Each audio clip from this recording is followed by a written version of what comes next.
Hi readers! Today is Thursday, April the 30th, the last day of April, and tomorrow is going to be May 1st. Oh my gosh, this is crazy. Well, we left off and we're in our new book, Toy Dance Party. We left off with the little girl is on a trip and they don't know how long she's been gone or when she's going to get back, and they're getting a little worried. So let's just jump right in. Then they realize the girl has packed the cards. She's taken them with her on vacation, where she has not taken Lumpy or Plastic or Stingray. What else has she packed? Cries Stingray, frantic. She flops herself across the bedroom carpet. Did she pack that book about the mouse in the dungeon? Plastic takes a high bounce to look on the bedside table. It's not here. Now we'll never find out what happens, moans Stingray. What else did she pack? Their survey reveals that the girl has packed not only the book about the mouse in the dungeon and the deck of cards, but a box of dominoes, a carton of Legos, a paint box and a pad of art paper, a jigsaw puzzle of a Triceratops, 2 Barbie dolls that don't talk and never have, and a vinyl box of Barbie outfits. Oh no, Stingray cries when Plastic and Lumpy present her with the total. Why did she take all the second-rate toys and leave us? There, says Plastic. She just what? She just forgot us. That's what. Forgot us and took those Barbie dolls who don't even say anything at all. Maybe she went to a place that was good for Barbies, says Plastic. Some kind of special Barbie place where Stingrays would get bored. Oh yeah? Stingray throws herself on the carpet in distress. And she needs her paint box there and her dominoes. She hardly even likes the dominoes. She never does puzzles. She doesn't love me. She's left me. She's coming back, says Plastic. She's coming back on Saturday. She doesn't tell Stingray what Lumpy told her, that maybe Saturday is already over. By Saturday, she'll have forgotten all about us, cries Stingray.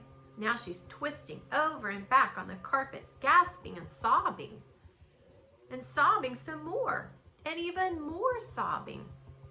This can't go on, thinks Lumpy. He has to do something. He galumps down the hall to the bathroom and grabs Tuk Tuk, the faded yellow towel that hangs over the rack. Holding her corner in his mouth, he drags her as fast as he can into the girl's bedroom, where Stingray is tossing and flopping.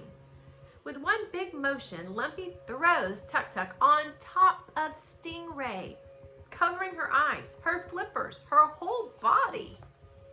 Where are the lights? Stingray yells. It's all yellow in here. I'm going blind.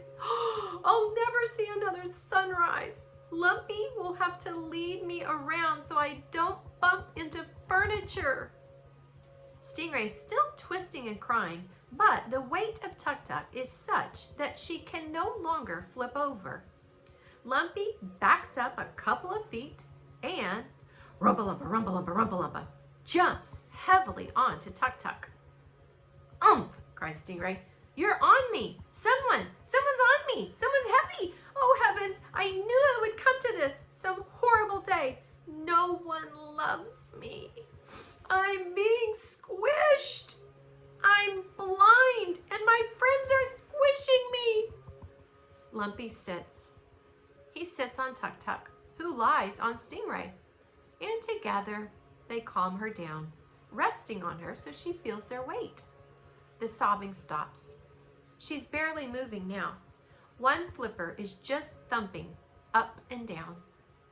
Finally, Stingray is peaceful.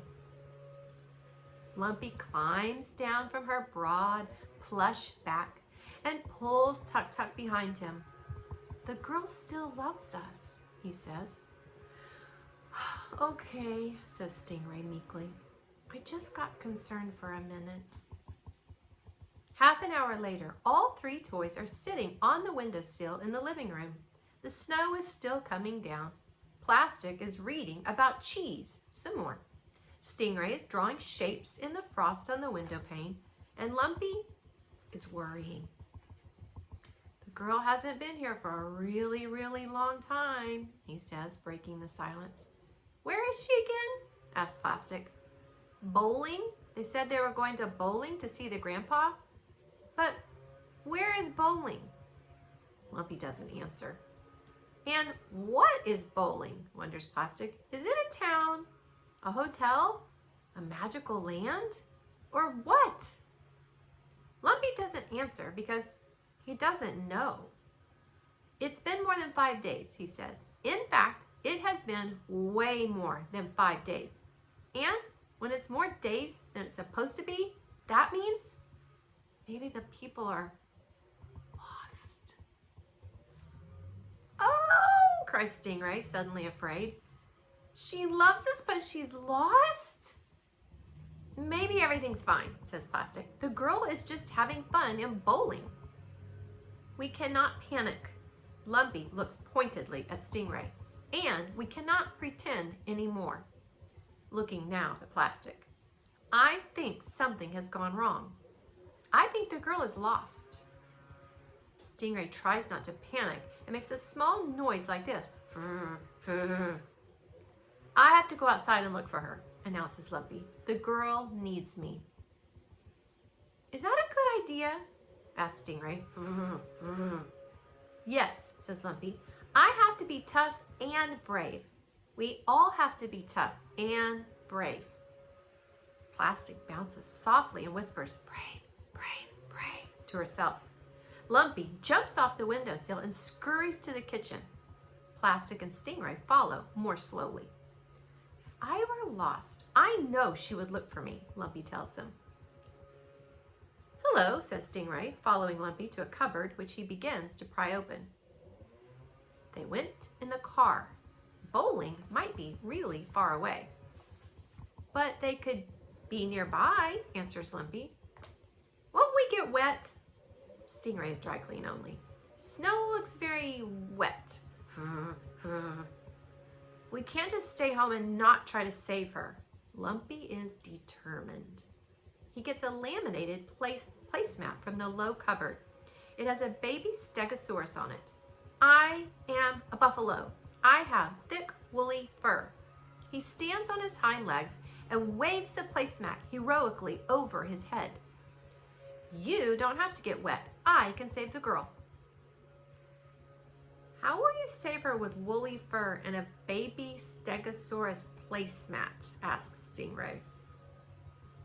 Lumpy returns to the sill and opens the window with his forepaws. Icy air gusts into the room. Lumpy drops the placemat out the window onto a drift of snow and leaps after it. It's a sled, he calls, as he lands squarely on the placemat and zips down the drift into the yard. Whee! Plastic and Stingray are watching from the sill. A few feet from the house, the placemat comes to a stop. Now what? Calls Plastic. I'm going to try to find her, says Lumpy, his voice sounding small in the blizzard. Go, go, go, yells Plastic. Lumpy waves his tail stump bravely. He had a good tail once, a good-looking chocolate-colored one, but now there's only a stump. He squints his eyes against the storm and jumps off the placemat. Is that a good idea? He sinks into more than a foot of snow. It is so cold. Lumpy did not realize it would be this cold. It's colder even than the time that toddler came over and put Lumpy in the fridge for 2 hours. Lumpy scrambles around with his forelegs and kicks with his back legs, reaching for the baby stegosaurus placemat and desperately trying to pull himself out of the hole. But the snow is soft and he digs himself down deeper. until his tail stump feels the hard dirt of the frozen lawn beneath it. I knew you shouldn't go outside like that, called Stingray from the window. I told you it was a bad idea. Leaving you hanging. All right, guys, make it a great day. I'll see you tomorrow.